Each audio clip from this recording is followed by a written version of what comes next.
Hello, it's Friday, February 10th, 2017, and as of this recording, I'm still depressed, but I'm not dead.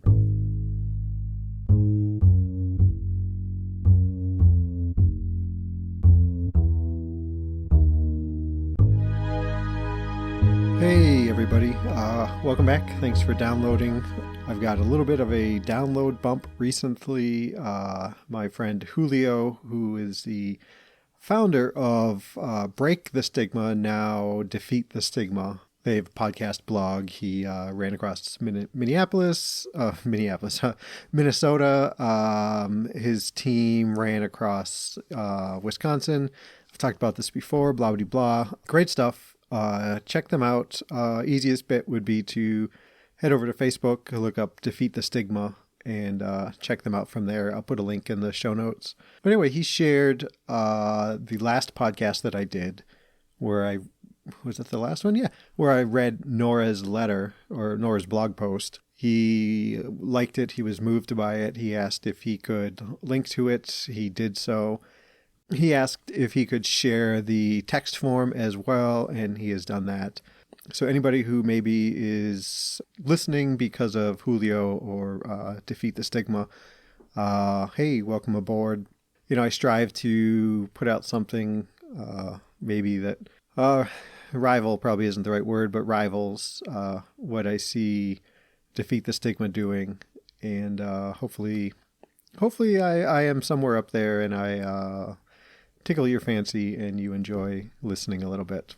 So maybe I sound a little different. I was surfing the interwebs the other day and saw this thing to make a portable, tiny, small sound booth to help record podcasts. So I went out and I bought this cheap, because that's what I am. I'm cheap. Like a $12 mattress pad from Target. I cut it up, glued it inside a box, and now my microphone is sitting in there and I am speaking into it. I don't know how much different this sounds. Well, I do know it sounds different. I did many recordings with putting the microphone in many different spots, and I think I've got something that doesn't sound horrible. Hopefully sounds a little bit better. I know my other recordings, I had really kind of a deeper, smoother voice, I think, due to the editing, and I'm not really reproducing that with this new way. So sorry, this is probably closer to what I sound like. Anyway, let me know what you think. I have no qualms going back to the other way if it's more appealing, easier to listen to. Really what I'm trying to do is find a way that I can be more comfortable while I'm sitting and speaking into the microphone. And maybe that will help me, get some more ideas out, maybe talk a little bit longer, be less concerned about how I'm sitting, and more focused as much as I do on what it is I'm saying. So I hope you're enjoying your time in the padded box. Let me remind everybody how you can get a hold of me. Jamoalki all over the internet. Jamoalki@gmail.com. Facebook.com/Jamoalki. On Twitter @Jamoalki. www.jamoalki.info. I still have that kind of text line, 248-648-1419. Reach out, get a hold of me. I would love to hear from everybody. Again, that's Jamoalki, Jamoalki. So that's that. Let me see what I can get together for you guys here.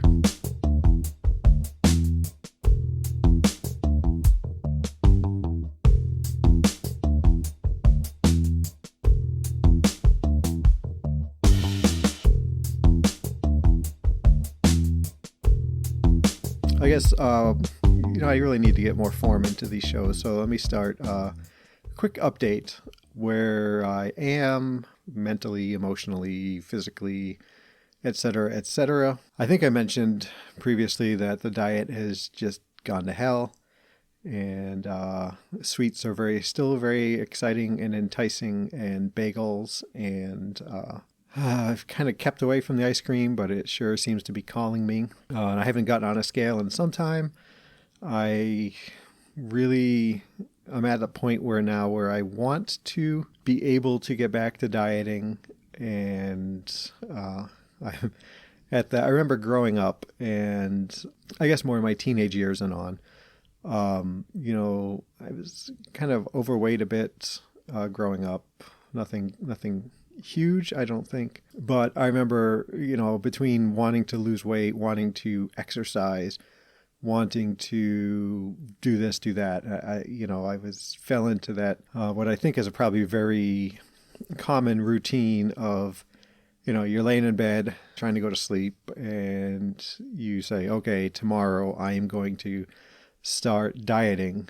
And to do that, I am going to do these things. I'm going to get up. I'm going to have a big bowl of Raisin Bran, get lots of fiber so I, don't get hungry as soon. And then I'm going to plan out my lunches, and hey, maybe I don't need to get a whole pizza as a snack in the afternoon after playing basketball and things like that. And invariably, it would seem like maybe that very next day I would succeed, but then it would disappear within the next couple of days. And I don't think this is unique to me or my mindset, but I feel I'm reminded of that right now because I've probably the past 2 weeks, 3 weeks, I've gone to sleep each night and had it in my head, okay, tomorrow you're going to go to the gym. Tomorrow, okay, look, you got nothing planned first thing in the morning. You can get up, get Nora off to work and all that and go to the gym. This is good. Let's do this. Maybe I even wake up in the morning and think, okay, this is good. But honestly, as soon as Nora is out the door, I just feel the weight of everything, whatever that is, I guess, the weight of my thoughts, my feelings just crush me, really. There's been, yesterday morning, well, no, not yesterday. Well, yeah, yesterday morning, she got off to work. Off she went. I walked her out to the car, gave her a kiss. She was feeling pretty good. Came in, closed the door, said, okay, let me get the dishwasher empty the dishwasher. By the time I was done with that, I felt like, there was nothing that I could do.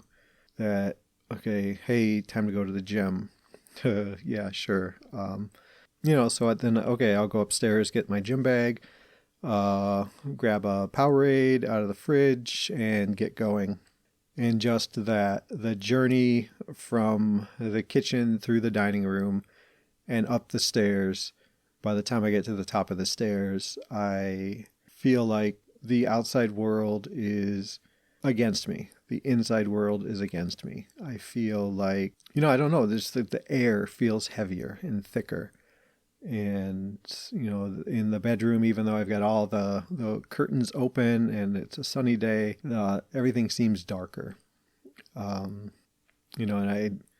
it's weird, I guess. I don't, yeah.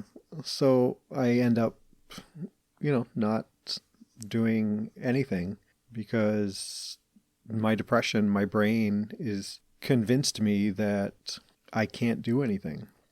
And it's interesting because I've started reading a lot more kind of mental health blogs, some really fantastic things out there, and I think I'm going to do a show coming up where I talk about just some of them and the kind of strength and amount of sharing that a lot of people are doing out there, and I think it's great. But I read a lot about people use the phrase "my depression is telling me this." My depression is telling me that I'm no good. And I get that. I know what they're saying. But I think kind of, and I think I've said this before when it came to, my suicide attempt 2 years ago now, is that my depression just becomes me and like it's driving. And it's not so much that it's telling me that I'm no good, that I shouldn't try things because I'm not going to succeed. It just is. It's not a dialogue. Like it's telling me this. And maybe that's not how people mean it, but that's kind of how I read it when I see someone say, my depression is telling me this, my depression is saying this. But for me, it's just flat out that just, like that, it's kind of taken over. And, I can go from, 8:05 walking out of the kitchen to 8:06 getting to the top of the stairs, and it's just bang. It's like a different me where nothing is attainable, nothing that I could possibly do at that moment has value, has meaning, has purpose. And I know I guess the goal should be to figure out how to turn that into more of a dialogue. And I think I've talked about before, I started kind of challenging that, kind of fighting my depression when I aware of it kind of affecting how I was thinking. And what I talked about, walking around the lake on the way to get bagels one morning, and I had this gripe, that gripe, this gripe. And I talked myself away from that, saying, oh, you know what, that's depression. And it's me kind of not seeing things clearly. And, I can step back from some things and see that. But like the other morning, it's as if, like I said, it's as if there's, I have no idea what dissociative identity disorder feels like, is anything like that. I'm not suggesting this is anything similar to that, but the best way I can think to explain it is like a shade is dropped and there's depressed JP. I don't know if that makes sense. But I don't know, how did I get here? So that's a thing. And yeah, it's something else for me to think about, work on. Last episode where I read Nora's post about the days surrounding my suicide attempt, and I got to the end and I was really disappointed in myself for not having any emotion really while reading that. Still really is profound to me that I didn't and that I don't. But so then I went, I think I mentioned I was headed out back to Michigan to go to a cheer competition that Mo was taking part in. And, we'd get there early and hang out, and she's with her team, and my youngest, Ja, is hanging out with me. And, there's not a lot to do there.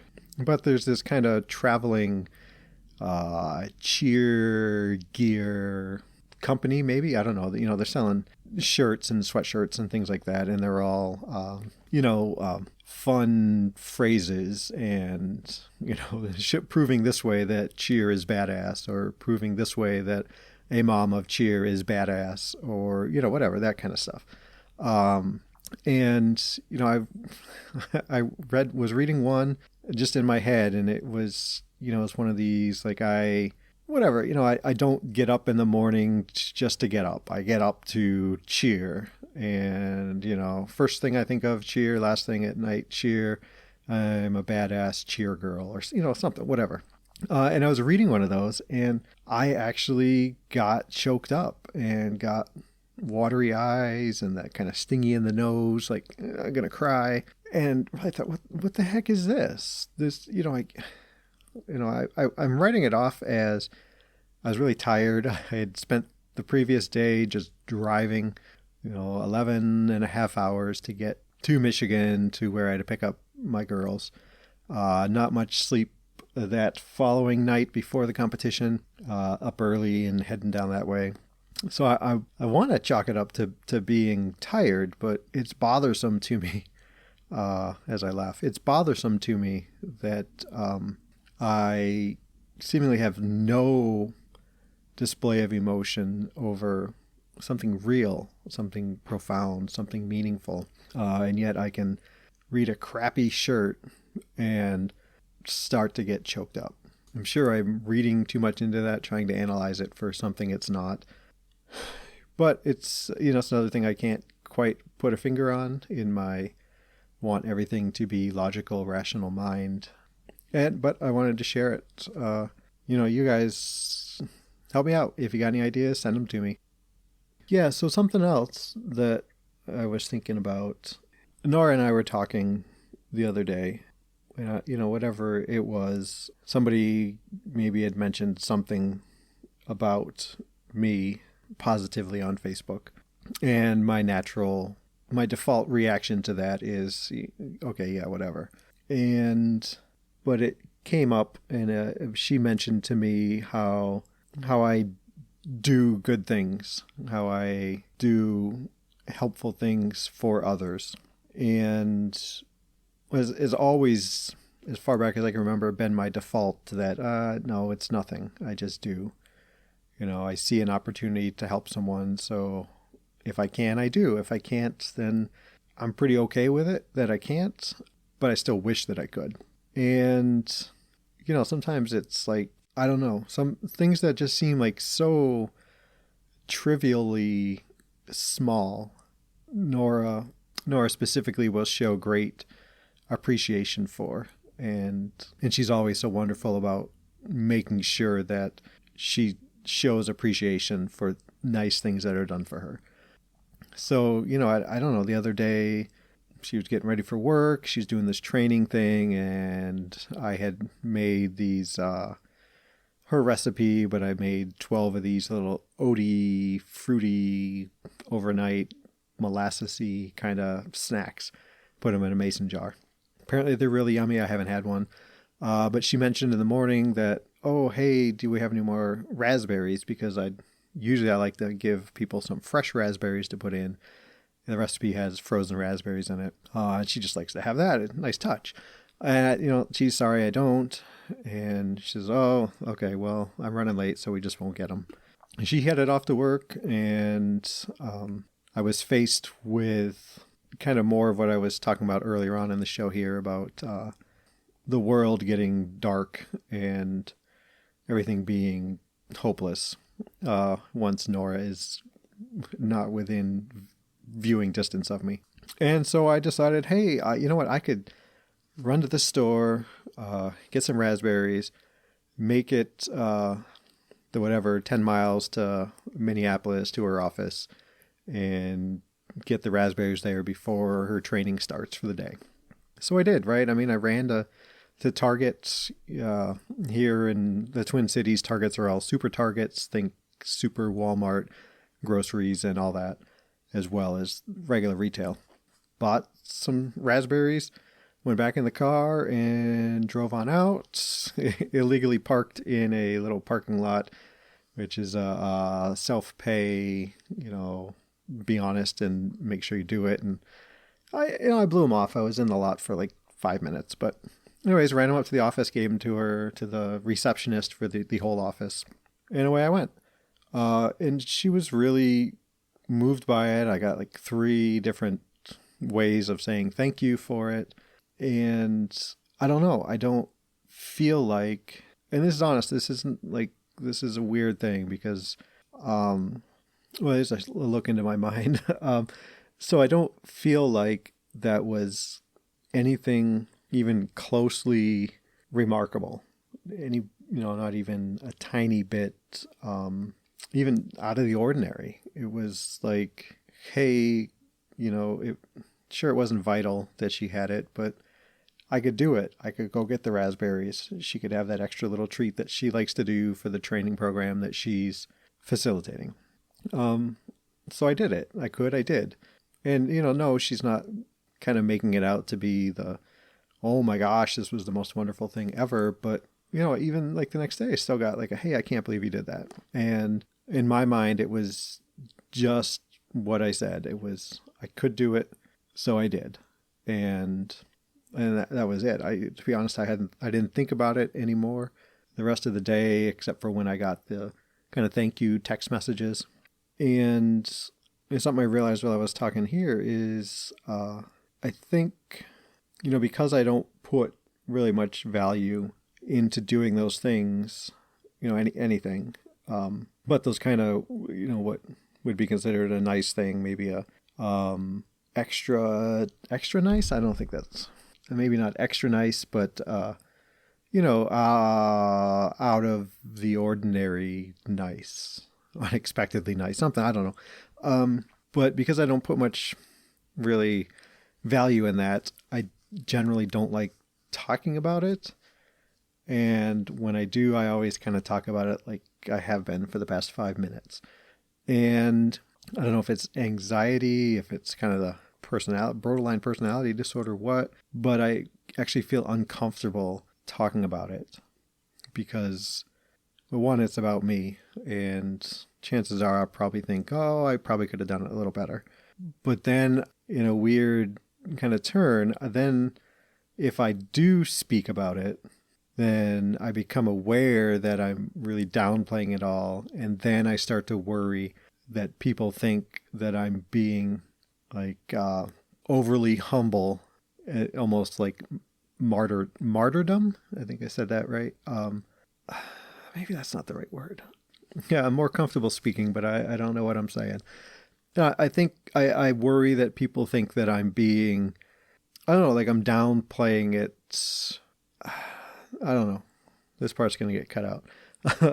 I worry that people will think that I'm not genuinely being humble.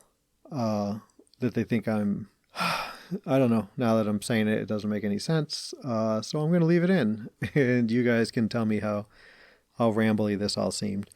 So what I was getting to is that, a conversation Nora said, pretty much point blankly that, I'm a nice person. I do nice things. And as soon as she said it, I thought, no, I really don't. You shouldn't say that because that's not true. And I don't say that to her. And in about 4 months, when Nora gets caught up on the podcast, she'll hear this. But, that's my default perception when somebody says that to me. And I've known it. And I'm pretty sure I've talked about it, but it never felt so clear as just then. And it was just, like passing kind of conversation. Oh, we were getting ready to brush our teeth or something. I don't know. But, she said, you're a nice guy. You do nice things. And at that point, I couldn't think of one, like, why are you saying this? What basis do you have for saying that I do nice things? Because I think I genuinely don't feel like the things that I do that someone might think is nice is anything special. That just, doing because you can do isn't, in my head, nice. It's just what you do. Yeah, I don't know. And it's kind of a lot of rambling here. I really want to get into some kind of format or back. It seems like my shows were a little more coherent earlier on, and I'd like to get back to that. I am going to try to get some other voices on the show with me now and then. I would really love to get my friend Julio on here. And I'd kind of like to get to a point where I can communicate with some of these other mental illness bloggers and maybe be able to do something there with kind of sharing with them, maybe get guest posts on my blog, on their blog. But I know I've got some work to do to get, I need to be a little more prolific as a blogger, I think, before that'll happen. So, everybody, thanks for listening. Thanks again to, Mike and Kathy and Johnny, Kate on Twitter. You've been great spreading my name out there a little bit. Julio, again, thank you. Everybody at Defeat the Stigma, thank you. There's a train going by, so I guess I better go before this all sounds like garbage. Yeah, thanks for downloading, everybody. Share my name if you think someone else might get something out of listening. I'd still love to get some feedback. Anything that I can change for you guys to make the show more listenable, let me know. And just thank you. Thank you. Everybody be safe and be well.